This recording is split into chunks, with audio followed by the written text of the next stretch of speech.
lohikäärme, niin iloinen. Nyt valenneet ja haalenneet ovat vanhat suomut sen. Paperista tehtiin puhkai aikoinaan, ja 1000 vuotta sitten puh jo lähti maailmaan.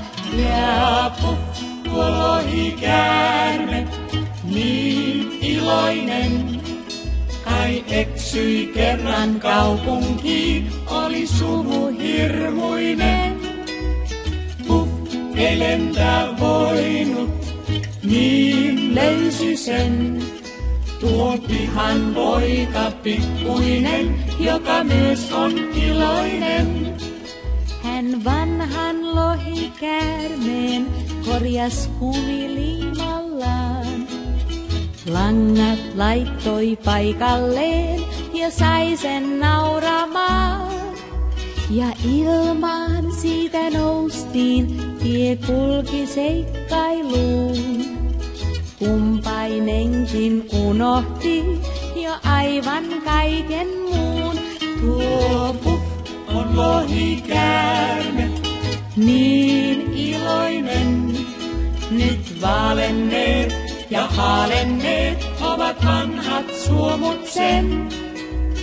Paperista tehtiin puhkai aikoinaan, ja 1000 vuotta sitten puh jo lähti maailmaan.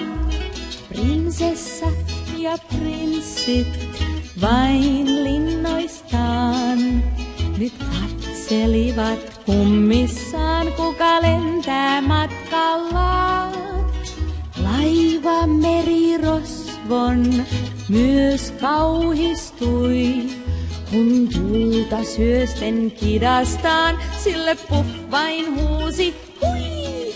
Näin lohikäärmeet lentää, mutta pojat varttuvat. Leikin aika loppuu, työhön pojat tarttuvat. Vanhan lohikäärmeen joku saattaa unohtaa. Se aivan yksin rannalla vain poikaa odottaa. Vaan puh, nyt lohikäärme on entinen. On pudonneet ja kadonneet kaikki suuret suomut sen. Puh, nyt piilossansa sua odottaa. Jos löydät sen ja korjaat sen, joku jälleen